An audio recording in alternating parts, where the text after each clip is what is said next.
राधे राधे दोस्तों, नमस्ते। कैसे हैं आप सभी? उम्मीद करते हैं आप सभी एकदम बढ़िया होंगे, मज़े में होंगे और खुश होंगे। तो दोस्तों, कल थी दशमी तिथि और आज है एकादशी। तो आज चलिए आप सभी को एकादशी व्रत की कहानी सुनाते हैं और इसकी महत्व।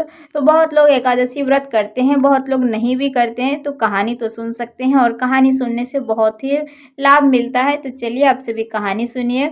तो प्रत्येक वर्ष दोनों पक्ष की एकादशी तिथि को एकादशी का व्रत किया जाता है। श्री हरि विष्णु जी की आराधना के लिए एकादशी व्रत अत्यंत महत्वपूर्ण माना जाता है।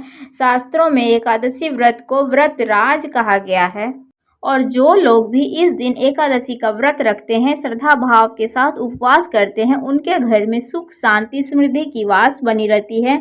इस व्रत से श्री हरि विष्णु तथा माता लक्ष्मी अति प्रसन्न होते हैं। इस व्रत को पूर्ण विधि विधान के साथ एकादशी तिथि में व्रत करना चाहिए तथा पूजन जप तप करना चाहिए। अगले दिन सूर्योदय के बाद इस व्रत का उपवास का पारण करना चाहिए, क्योंकि एकादशी तिथि के व्रत के पारण का विशेष महत्व होता है। इसलिए द्वादशी तिथि में पारण कर लेना चाहिए और द्वादशी तिथि का चौथा घंटा हरिवासर माना जाता है, इसलिए चौथे घंटे में व्रत का पारण बहुत शुभ माना जाता है। और पारण के दिन दान जरूर से करें, जो भी अपने क्षमता के अनुसार हो वो चीज़ें दान जरूर करें और अन्न का दान जितना हो सके वो महत्वपूर्ण होता है, तो अन्न का दान अवश्य करें। तो आश्विन मास शुक्ल पक्ष की एकादशी को पड़ने वाली एकादशी को पंपकुशा एकादशी कहते हैं। इस दिन तुलसी माता को जल नहीं देना चाहिए, क्योंकि ऐसी मान्यता है कि इस दिन तुलसी माता स्वयं एकादशी का व्रत करती हैं, इसलिए जल देने से उनके व्रत में अवरोध उत्पन्न होता है। इस कारण से तुलसी माता को जल नहीं देना चाहिए, परंतु भगवान पद्मनाभ को तुलसी दल जरूर अर्पित करना चाहिए। इससे मनोवांछित फल की प्राप्ति होती है। तो आप इसके पहले ही तुलसी दल तोड़कर अवश्य रख लें। तो ना हो सके तो जो तुलसी के पेड़ के नीचे तुलसी दल गिरी होती है उसको आप प्रसाद में चढ़ा सकते हैं। तो पंपाकुशा एकादशी व्रत की कथा के अनुसार अति प्राचीन काल में विंध्य पर्वत पर क्रोध नाम का एक क्रूर बहेलिया रहता था। उसके संपूर्ण जीवन लूटपाट, गलत संगति तथा हिंसा, उपद्रव, मदपान जैसे पाप कर्मों में लिप्त रहा।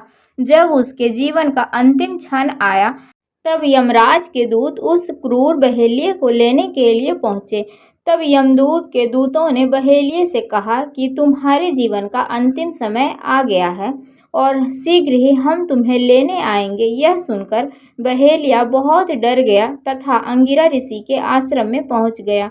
अंगिरा ऋषि के चरणों में गिरकर निवेदन करने लगा कि हे मुनिवर, मैंने जीवन में अपने बहुत पाप कर्म किए हैं। कृपया मुझे कोई ऐसा विधि विधान, पूजा और व्रत का उपाय बताएं जिससे मेरे जीवन के सभी पाप कर्म समाप्त हो जाए तथा भगवान विष्णु का आशीर्वाद प्राप्त हो और मोक्ष की प्राप्ति हो जाए। तब जाकर ऋषि अंगिरा ने उसे आश्विन माह के शुक्ल पक्ष की एकादशी तिथि का व्रत रखने के लिए कहा और पूर्ण विधि विधान के साथ व्रत करने से बहेलिया के द्वारा किया गया जितने भी पाप कर्म थे वो सभी फलन समाप्त हो गए और तथा उसे श्री हरि विष्णु जी की कृपा प्राप्त हुई और उनके परम आशीर्वाद प्राप्त हुए तथा उसे मोक्ष की प्राप्ति हुई। तो इस प्रकार जो भी एकादशी भगवान का व्रत रखता है और पूजा पाठ करता है तथा कथा सुनता है, तो उसके द्वारा किए गए जितने भी पाप कर्म होते हैं वो सभी कहीं न कहीं नष्ट जरूर होते हैं और उन्हें विष्णु भगवान और माता लक्ष्मी जी एकादशी मैया की फल की प्राप्ति जरूर होती है। तो इस प्रकार एकादशी के दिन हमें व्रत जरूर रखना चाहिए। अगर नहीं भी रख सकते हैं तो थोड़ा हमें पालन जरूर करना चाहिए व्रत का और उनकी कथा का श्रवण अवश्य करना चाहिए। तो हमारे कुछ थोड़े मोड़े पाप कर्म जरूर से नष्ट होते हैं। तो दोस्तों, हमारी यह कथा आप सभी को कैसी लगी और वीडियो पसंद आई हो तो प्लीज़ वीडियो को लाइक कर दीजिएगा। चैनल पर जो भी नए आते तो सब्सक्राइब कर लीजिएगा। कमेंट में बताइएगा वीडियो कैसी लगी। तो चलिए मिलते हैं आप सभी से फिर से एक अगले वीडियो में। तब तक के लिए बाय बाय, राधे राधे, जय श्री हरि विष्णु।